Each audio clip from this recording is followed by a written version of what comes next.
Hello everyone, welcome to my YouTube channel. आज के इस वीडियो में हम देखेंगे second part of first chapter 6 class. ठीक है, इससे पहले हम देख लिए थे फर्स्ट पार्ट, है ना। उसमें हम क्या क्या पढ़े थे तुरंत हम जल्दी से बता देते हैं। जैसे हम हंटर्स के बारे में देखे थे कि वो लोग क्या खाते थे, क्या कहाँ रहते थे। गैदरर के बारे में, क्या वो लोग इकट्ठा करते थे। फिर उसके बाद हम देखे थे गारो हिल के बारे में, सुलेमान एंड किरतार हिल्स के बारे में देखे थे, नर्मदा रिवर के बारे में देखे थे, विंध्यास के बारे में देखे थे। उसके बाद इंडस रिवर के बारे में देखे थे। वो इंडस रिवर कहाँ पर है ये लोकेशन हम नहीं देखे तो जिसको हम अभी देखेंगे। फिर गंगा के बारे में देखे थे। गंगा का साउथ में क्या था, मगध किंगडम था। तो वो चीज़ अभी हम जो मैप था थोड़ा सा उसको हम डिस्कस कर लेते हैं। ठीक है, ज़्यादा नहीं था, थोड़ा सा ही था। ठीक है, तो यहाँ पर देख सकते हो आप, ये गंगा है ना, और ये गंगा रिवर है। इसका साउथ में यहाँ पर जो था मगध किंगडम था। ये बहुत लार्ज किंगडम था। इसको हम फर्स्ट पार्ट में हम देख चुके हैं। ठीक है, आप वो फर्स्ट पार्ट देख लेना, फिर इसमें आना, फिर आपको ईजिली समझ में आएगा। फिर यहाँ पर आप देख सकते हो ये है इंडस रिवर, इसका ये ट्रिब्यूटरीज है, सहायक नदी। ठीक है, तो ये कौन कहाँ पर है, पाकिस्तान में है, लेकिन ये तिब्बत से आता है, चाइना से, है ना। इंडिया में यहाँ पर थोड़ा सा पार्ट यहाँ पर आता है, उसके बाद फिर चाइना में घुसकर अरेबियन सी में, यहाँ पर अरेबियन सी में चल जाता है। ये फिर क्लियर हुआ। और जो चीज़ था, जैसे गारो हिल यहाँ पर है, गारो हिल में सबसे पहले क्या होता था, एग्रीकल्चर हुआ था। यहाँ पर सुलेमान एंड किरतार हिल्स है, यहाँ पर सबसे पहले क्या हुआ था, यहाँ पर क्रॉप ग्रोन हुआ था, वीट एंड बार्ले। यहाँ पर विंध्यास है, यहाँ पर क्या होता है, राइस सबसे पहले हुआ था। यहाँ पर नर्मदा रिवर, यहाँ पर गैदरर रहते थे, है ना, जो इकट्ठा करते थे। फिर हंटरर्स रहते थे जो एनिमल को मारकर खाते थे। अब हम आगे बढ़ते हैं, और उसके बाद फिर हम यहाँ पर कुछ डिस्कस किए थे कि लोग आखिर ट्रैवल क्यों करते हैं, है ना। लोग आखिर ट्रैवल क्यों करते थे। सब फर्स्ट पॉइंट था कि वो लोग अपना लाइवलीहुड के चलते ट्रैवल करते थे। सेकंड पॉइंट था कि वो लोग डिजास्टर से बचने के लिए करते थे। थर्ड पॉइंट था जो टीचर, रिलीजियस टीचर था, वो अपने धर्म को बताने के लिए, इंस्ट्रक्शन को बताने के लिए एक जगह से दूसरी जगह जाते थे। फिर फोर्थ पॉइंट क्या है कि फोर्थ पॉइंट लोग है एडवेंचर के लिए घूमते थे एक जगह से दूसरी जगह। तो फर्स्ट पार्ट में हम इतना पार्ट देखे थे। इसके बाद हम आगे बढ़ते हैं। अब यहाँ पर है कि why do people travel nowadays, आज के दिन में लोग क्यों ट्रैवल करते हैं। तो मैप 1 में देखना है, once more hills, mountain and sea from the natural frontiers of the subcontinents. While it was difficult to cross this frontier, those who wanted could and did scale the mountains and score and cross the sea. People from across the frontier also come into the subcontinent and settled here. मतलब now में भी वही कारण है। ये जो 4 point हम देखे थे वही चीज़ आप लिख सकते हो कि वो लोग आज भी उसी कारण से ट्रैवल करते हैं। और यहाँ जो सब कॉन्टिनेंट में जो है ना, वो लोग बहुत तरीक़ा से आ सकते हैं, जैसे कि पहाड़ तरफ से आ सकते हैं, फिर से जो समुद्र है वो इलाका से आ सकते हैं। सब कॉन्टिनेंट का मतलब होता है, जैसे ये इंडिया है तो इंडिया के अंदर सब कॉन्टिनेंट बोलेंगे। ठीक है, this movement of people enriched our culture. Culture का मतलब क्या होता है, जैसे हिंदू है और जैसे तमिल है। तमिल लोग क्या होता है, ज़्यादातर से धोती पहनते हैं ना, और हिंदू लोग क्या पहनते हैं, लुंगी हो गया, चाहे जीन्स वगैरह भी पहनते हैं। तो ये उनका कल्चर है। ठीक है, हिंदू लोग जैसे छठ होता है बिहार में, तो ये सब कल्चर है, ट्रेडिशन है। तो एक जगह से दूसरे जगह, जैसे तमिल के लोग बिहार में आएंगे तो जानेंगे, अच्छा यहाँ पर छठ पूजा होता है, यहाँ पर ये चीज़ होता है। और हिंदू लोग जब तमिल में जाएंगे तो अच्छा यहाँ पर ऐसे लोग खाते हैं, केला का पत्ता में लोग खाते हैं, ये सब वो लोग जानेंगे। ठीक है, people have shared new way of carving stone, मतलब composing music and even cooking food. और नया नया आइडिया, जब नया नया लोग आएंगे, नया नया लोग एक जगह से दूसरे जगह जाएंगे, तो वो लोग कुकिंग फूड, नया नया जैसे खाना बनाने जानेंगे। म्यूजिक कैसा कैसा कंपोज होता है, बनता है, वो सब सुनेंगे। फिर over several hundreds of years ये सब काम चला। ठीक है, मतलब एक जगह से दूसरे जगह वो लोग गए, फिर से ये एक दूसरे में एक दूसरे को जाने, ये काम 100 ईयर्स तक चला। ठीक है, अब ये चीज़ तो समझ में आ गया कि लोग ट्रैवल क्यों करते थे। अब हम आगे आते हैं नेम ऑफ द लैंड। जैसे इंडिया जो है इसका नाम कैसे रखा गया है ना, ये वाला portion. Two of the word we often use for our country are India and Bharat. हम लोग दो वर्ड यूज़ करते हैं, इंडिया और Bharat. The word India comes from Indus. India जो है इंडस रिवर हम देखे हैं ना, उससे आया है ना। कॉल्ड सिंधु इन संस्कृत, उसको संस्कृत में क्या बोलते हैं, Sindhu. Find Iran and Greece in your atlas. जैसे यहाँ पर भारत है, ठीक है, तो ये पोर्शन में ईरान और ग्रीस है। ठीक है, who come through the northwest about 2500 years ago। वो कहाँ से आए थे, नॉर्थ वेस्ट में आए थे, है ना। जैसे ये वाला पोर्शन है इस साइड से आए थे, नॉर्थ ऊपर में हो गया और वेस्ट ये साइड हो गया, ये साइड से आए थे और 2500 साल पहले आए थे। ये वाला जो फैक्ट है ये आप याद रख सकते हो, ago. And were familiar with the Indus, और वो लोग इंडस रिवर से फैमिलियर थे, जानते थे कि क्या है ये। कॉल्ड इट द हिंदोज और इंदोज। वो इंडस को पढ़ नहीं पाते थे, मतलब बोल नहीं पाते थे, उसको हिंदोज बोलते थे और इंडस बोलते थे, इंदोज बोलते थे। And the land to the east of the river was called India. और फिर इसलिए ईस्ट साइड को हम फिर क्या बोलने लगे, इंडिया बोलने लगे। उस समय बोला भी जाता था इंडिया, लेकिन फिर लेकिन जो मेन वर्ड है हिंदोज और इंदोज, वो लोग गलत उसको प्रोनाउंसिएशन करते थे, उसी से फिर इंडिया आया। ठीक है, the name Bharat was used for a group of people who lived in the north west.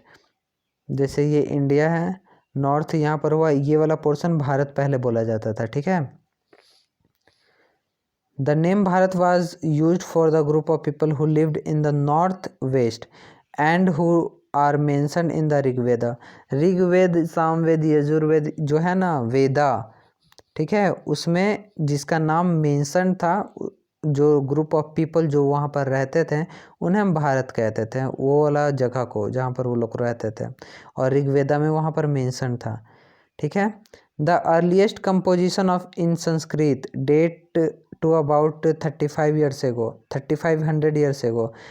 इसका नाम संस्कृत में मेंशन था। ठीक है, later it was used for the country. उसके बाद फिर कंट्री के लिए ये नाम लेने लोग लगा। ठीक है, लोग इसका नाम कंट्री के रूप में लेने लगे, जैसे कंट्री को इंडिया या भारत बोलने लगे। Find out about the past. अब पास्ट के बारे में फाइंड करना है। There are several way of finding about the past.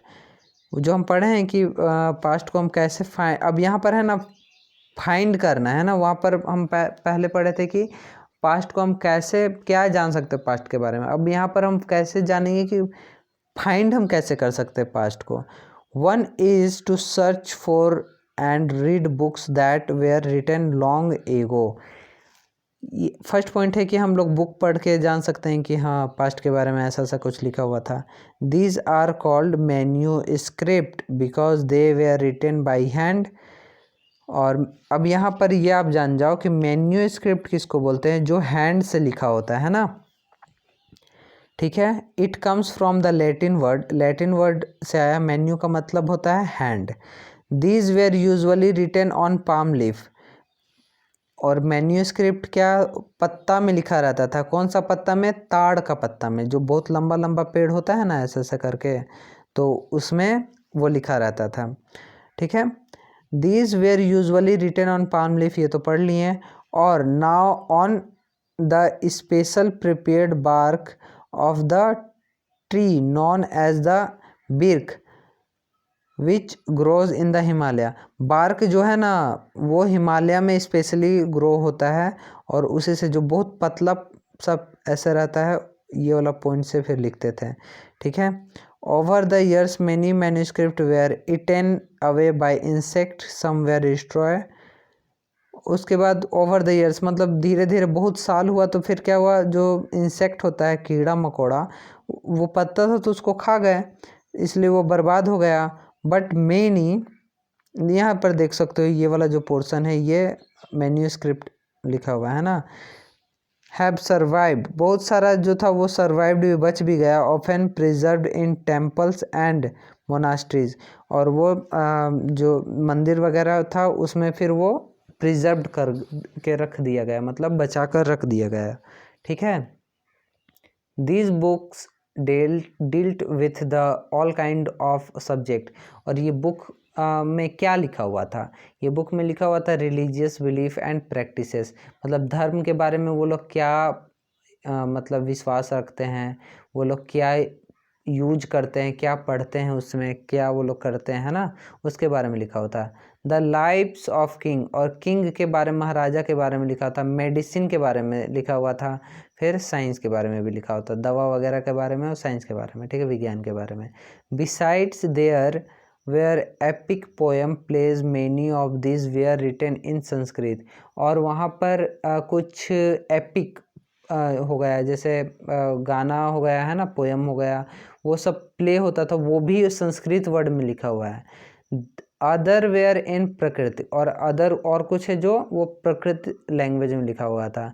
Language used by ordinary people, ठीक है, जो जनरल पीपल होते हैं जैसे फार्मर वगैरह, ठीक है, एंड उनके द्वारा प्रकृति यूज होता था। And Tamil we can also study inscription, Tamil में भी वो लोग पढ़ते थे। अब यहाँ पर नेक्स्ट स्लाइड समझ लो है, we can also study inscription, पहले अभी हम क्या पढ़े थे, अभी जस्ट हम देखे थे मेन्यू स्क्रिप्ट, अब यहाँ पर क्या आया, इंस्क्रिप्शन आया।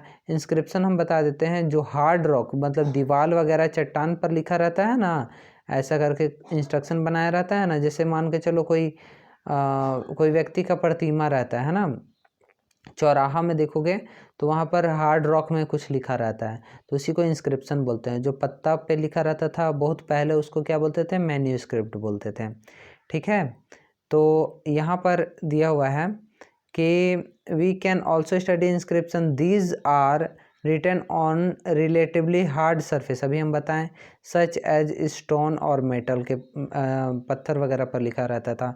Sometimes king got their orders inscribed so that people could see, read and obey them, मतलब जैसे कि मान के चलो तुमको एक रास्ता से ये दो रास्ता मिल जा रहा है, ठीक है, तुम ऐसे जा रहे हो, इधर से जा रहे हो, तो यहाँ पर इंस्क्रिप्शन लिखा रहता है, यहाँ पर इंस्क्रिप्शन लिखा रहता है कि ये कौन सा जगह के बारे में, ये कौन सा जगह के बारे में।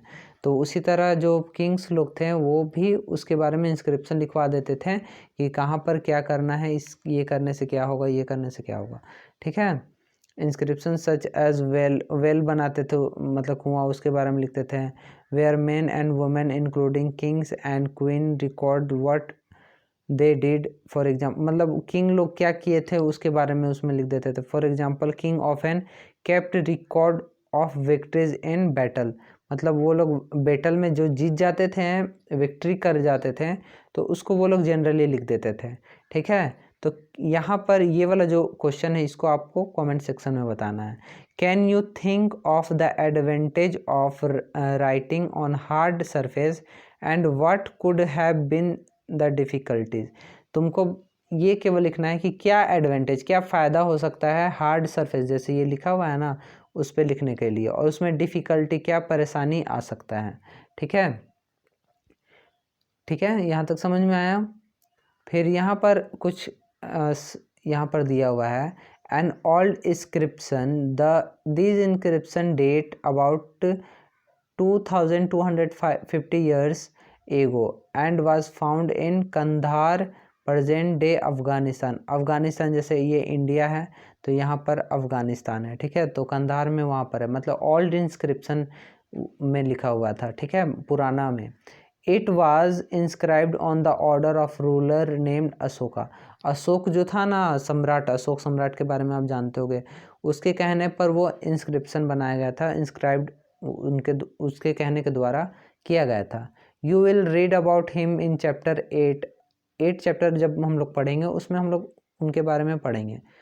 When we write anything we use a script, script consist of letter और sign. When we read what is written or speak, we use a language. This inscription was inscribed in two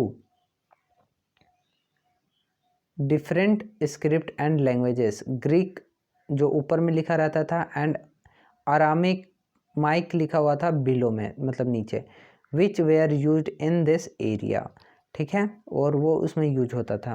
यहाँ तक तो समझ में आया। आगे हम पढ़ते हैं there were many other thing that were made and used in the past, those who study these object are called archaeologists. अब यहाँ पर देखो, जो इंस्क्रिप्शन के बारे में पता लगाते हैं, जो मैन्यूस्क्रिप्ट के बारे में पता लगाते हैं, जो पहले पास्ट के बारे में पता लगाते हैं, उसे हम क्या बोलते हैं? आर्कियोलॉजिस्ट बोलते हैं, ठीक है। आर्कियोलॉजिस्ट का डेफिनेशन आ सकता है, इसलिए आप ये ध्यान में रख सकते हो, ठीक है। The study the remains of building made of stone and bricks, मतलब पत्थर का और ईटा का जो बिल्डिंग बना था पहले, पेंटिंग्स था, स्कल्पचर था, मतलब कोई फोटो वगैरह। They also explore and excavate, excavate का मतलब जो गड्ढा किया जाता है ना, dig under the surface of the earth, गड्ढा करके कुछ निकाला जाता है, उसको एक्सकावेट बोलते हैं। टू फाइंड टूल्स, टूल्स मतलब कोई चीज़, औजार हो गया, वेपन हो गया, मतलब बम टाइप से कुछ चीज़ था, पोर्ट्स था जैसे घड़ा था, पेन्स था, फिर ऑर्नामेंट्स था, एंड क्वाइंस था, ठीक है। तो ये सब चीज़ था उसके अंदर। सम ऑफ दिस ऑब्जेक्ट, मतलब इस जो चीज़ था उसके बारे में जो पढ़ते हैं उनको आर्कियोलॉजिस्ट हम बोलते हैं, ठीक है। सम ऑफ दिस ऑब्जेक्ट में be made of stone, other of bone. और कुछ ये चीज़ जो था, जैसे औजार पहले ऐसा करके होता था ना, ऐसा करके ऐसे कुछ काटने के लिए, तो ये पत्थर का भी होता था और कभी कभी ये बोन का भी होता था, ठीक है। बैग्ड क्ले और मेटल, क्ले का मतलब होता है एक मिट्टी, और मेटल का भी हो सकता था। Object that are made of hard imperishable substance usually survive for long time. और जो हार्ड चीज़ से बना रहेगा तो वो ऑब्वियसली बहुत ज़्यादा दिन तक टिकेगा, है ना, ये कहा गया है यहाँ पर। अब ये वाला चीज़ जो है, इसको आपको जानना बहुत ज़रूरी है। यहाँ पर जो लेफ्ट साइड जो ये दिया हुआ है, ये क्या दिया हुआ है? पोर्ट्स है ना, घड़ा। A port from an old city. Ports like these were used about 4700 years ago. यहाँ पर 4700 जहाँ पर भी आया तो हम क्या बताए थे फर्स्ट पार्ट में कि वो इंडस वैली सिविलाइजेशन से, इंडस से रिलेशन आप उसको लगा सकते हो, ठीक है। और यहाँ पर राइट में क्या दिया हुआ है, ये लेफ्ट साइड तो हम पता कर लिए कि ये इंडस वैली सिविलाइजेशन साइड से ये पोर्ट मिला है। फिर राइट साइड ये वाला क्या है? ये क्वाइन है, ठीक है, silver coin. Coin such as this one were used 25 years ago, 2500 years ago, जो कि 47 जब भी आए तो वो क्या बोलेंगे? इंडस। और 25 ईयर्स 100 ईयर्स एगो आए तो क्या बोलेंगे? वो गंगा रिवर के पास मिला था, ठीक है, बिहार के पास। तो ये जो चीज़ है क्वाइन है, ऐसा, ठीक है। In what way is the coin different from the ones we use today? ये वाला चीज़ आपको कमेंट सेक्शन में बताना है, ठीक है, कि ये जो क्वाइन है और अभी जो क्वाइन, पैसा जो चलता है, सिक्का, वो दोनों डिफरेंट कैसे है, ठीक है, शेप में है कि क्या है, ठीक है, इसको आपको कमेंट सेक्शन में बताना है। Archaeologist also look for bones, और वो लोग हड्डी भी देखते थे, किसका? एनिमल का देखते थे, बर्ड का एंड फिश का, to find out what people ate in the past, कि वो लोग फाइंड कर सकते, कि पता लगा सके कि लोग क्या उस समय खाते थे। Plant remain survive for far more rarely, plant जो है, जो वो लोग खाएंगे तो वो तो मुश्किल है कि अभी तक पता चल जाए, कि उतना दिन तक तो नहीं ना रह सकता है। इफ़, क्योंकि खाकर अगर वो छुट्टा कुछ तो वो लोग नहीं रह सकता, लेकिन हड्डी रह सकता है। इफ़ सीड्स ऑफ ग्रेन और pieces of wood have been burnt, they survived in a charred form, मतलब कैरेट फॉर्म, जैसे कि मान के चलो कुछ जल जाता है, सीड वगैरह, तो वो ज़्यादा दिन तक रह सकता है ना। Do you think cloth is found frequently by archaeologist, मतलब आर्कियोलॉजिस्ट, ये वाला जो क्वेश्चन है ना, ये आप कमेंट सेक्शन में बताओगे कि क्या आपको लगता है कि आर्कियोलॉजिस्ट जो है वो क्लॉथ फाइंड किए हैं, ठीक है। तो ये वाला आपको बताना है कमेंट सेक्शन में, आप क्या सोचते हो इसके बारे में, ये क्लोथ वो लोग फाइंड किए कि नहीं। आर्कोलॉजिस्ट उसको बोलते हैं जो पास्ट के बारे में पढ़ते हैं और उसके बारे में पता लगाते हैं। अब यहाँ पर है historians, that is scholar who study the past, जो पास्ट के बारे में पढ़ते हैं उसे हम हिस्टोरियंस बोलते हैं। Often use the word source to refer to the information found from manuscript, और ये इन्फॉर्मेशन उनको कहाँ मिलता था, मैन्यूस्क्रिप्ट जो हाथ से लिखा जाता था पाल्म लीफ पर, है ना, ताड़ के पत्ते पर। इंस्क्रिप्शन से पता वो लोग लगाते थे, जैसे हार्ड रॉक पर लिखा रहता था उससे पढ़कर। फिर आर्कोलॉजी से भी वो लोग पता लगाते थे, मतलब कुछ ना कुछ, जैसे गड्ढा होगा एक्सकावेट करके, फिर और चीज़ फाइंड करके। Once source are found learning about the past become an adventure, और ऐसे वो लोग पढ़ते पढ़ते खोजते खोजते नया नया चीज़ जानते जानते वो लोग वो लोग के लिए एडवेंचर हो गया, है ना, जो एकदम वो लोग को बहुत अच्छा लगने लगा। As we reconstruct it bit by bit, और इसके बारे में हम लाइन बाय लाइन जानते हैं। So historian and archaeologist are like detective, और ये लोग डिटेक्टिव के जैसा हैं। जैसे कि डिटेक्टिव उसको बोलते हैं जैसे ये एक देश है, ये एक देश है, यहाँ का कोई आया यहाँ से कुछ इन्फॉर्मेशन लेकर अपना देश में चला गया, यहाँ से कोई आया यहाँ से इन्फॉर्मेशन लेकर अपना देश में चला गया, तो उसको डिटेक्टिव कहते हैं, ठीक है। तो वो लोग डिटेक्टिव भी हैं कि मतलब पता लगाते हैं। Who use all these source like clues to find out about our past, और ये कौन लोग हैं जो क्लूज मतलब फाइंड करते हैं। जैसे कोई ऐसे बोलते हैं ना कि जो चोर होता है वो कोई क्लू छोड़ देता है, तो वो क्लू के बारे में कौन पता लगाता है, तो ये तो सिंपल सा ही है, आर्कोलॉजिस्ट लोग जो हैं वो लोग पता लगाते हैं, हिस्टोरियन पता लगाते हैं जो हिस्ट्री के बारे में पढ़ते हैं, ठीक है। आगे यहाँ पर हम देखेंगे, यहाँ पर है वन पास्ट और मेनी, यहाँ पर एक पास्ट है कि ज़्यादा, तो इसको हम ब्रीफली बता देते हैं। जैसे यहाँ पर है did you notice the title of this book, यहाँ पर बुक में टाइटल क्या लिखा हुआ है कि आवर पास्ट, है ना। आवर पास्ट मतलब हमारा past. We have use the word past, s लगा हुआ, प्लूरल है यहाँ पर। तो यहाँ अटेंशन क्या ड्रॉ हो रहा है, fact that past was different for different groups of people, मतलब सारा, जैसे ये मान के चलो ये महाराजा है, ये कोई लोग है, जैसे ये मान के चलो ये किसान है, तो दोनों का लाइफ एक ही था, नहीं था, क्योंकि ये रूल करता था और ये उसके अंडर में आता था, तो इसलिए सबका पास्ट अलग अलग हो जाएगा, है ना। For example the lifes of herders और farmers were different from those of king और क्वीन, मतलब जो फार्मर्स लोग, हर्डर्स लोग होते थे, उनका लाइफ अलग होता था किंग और क्वीन से, राजा और रानी से, ठीक है। The lives of merchant were different from those of craft person, और जो व्यापारी होते थे उनका भी लाइफ अलग होता था क्राफ्ट पर्सन से, एंड सो ऑन, ठीक है। इसलिए हम पास्ट्स बोलते हैं। ऑल्सो एज, ये जो क्वेश्चन है ना पास्ट्स, जो एस लगा हुआ है, ये अपने दोस्त से आप पूछोगे, ठीक है, क्या आपके दोस्त को पता है कि नहीं, and so on. Also as it true even today people follow different practice and custom in different part, और ये चीज़ पहले ही नहीं अभी भी यूज़ होता है। जैसे साउथ में आप जाओगे तो कुछ अलग वो लोग यूज़ करते हैं, नॉर्थ में जाओगे वो लोग कुछ अलग यूज़ करते हैं, कुछ अलग त्यौहार मनाते हैं, तो अभी भी अलग अलग सबका पास्ट अलग अलग है, ठीक है, of the country. For example, today most of people living in Andaman and Iceland get their own food by fishing, hunting and collecting forest produce. जैसे कि अभी आप चल जाओगे अंडमान एंड निकोबार में, तो वहाँ पर वो लोग फिशिंग करते हैं, मछली पकड़ते हैं, हंटिंग करते हैं, एनिमल को मार कर खाते हैं, कलेक्टिंग फॉरेस्ट प्रोड्यूस, और कलेक्ट करते हैं फॉरेस्ट का प्रोड्यूस जो भी फल वगैरह होता है। फिर by contrast most people living in city depend on other for supply of food, और जो सिटी में रहते हैं वो कुछ और चीज़ पे डिपेंड रहते हैं, जैसे दुकान वगैरह पर वहाँ से कुछ लाकर वो लोग खाते हैं, ठीक है। Differences such as this existed in the past as well, और इसी तरह ये पास्ट में भी होता था, और ये हमें बहुत कुछ बताता है, जैसे differences such as this existed in the past as well, मतलब हम लोग को ये बताता है ये चीज़ कि पास्ट में भी यही चीज़ होता था, है ना, यही चीज़ एग्जिस्ट करता था। Besides there is another kind of difference, और इसके बाद भी और कुछ डिफरेंस है। We know a great deal about kings and the battles they fought because they kept record on their victories, और वो लोग अपना विक्ट्री का रिकॉर्ड कैप्ट कर देते थे, मतलब छाप देते थे, उससे भी हमको पता चल जाता था।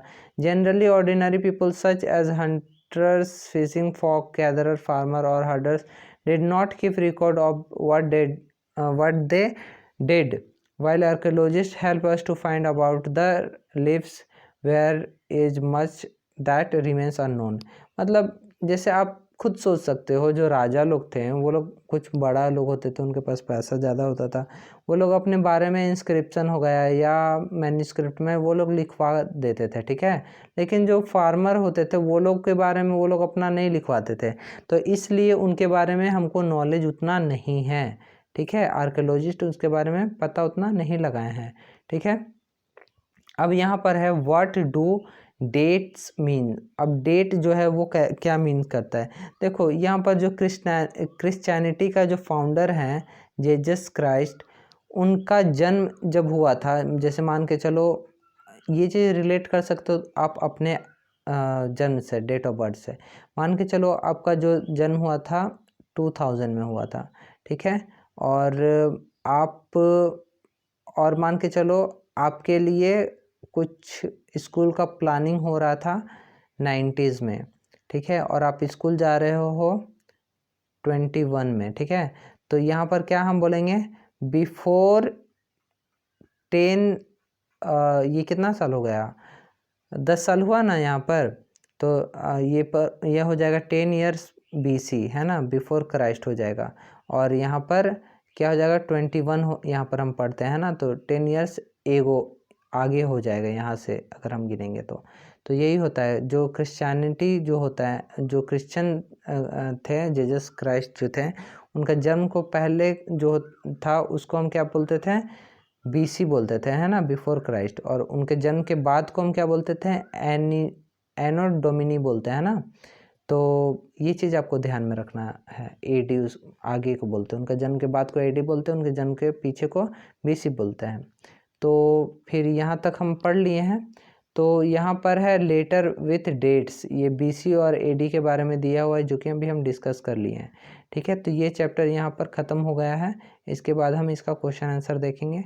अगर आपको ये इन्फॉर्मेटिव वीडियो लगा होगा तो आप इस वीडियो को एटलीस्ट अब 2 या 3 आदमी से भी शेयर आप कर सकते हो, और लाइक, शेयर और सब्सक्राइब आप ज़रूर करना, ठीक है। थैंक यू, फिर हम नेक्स्ट वीडियो में मिलते हैं।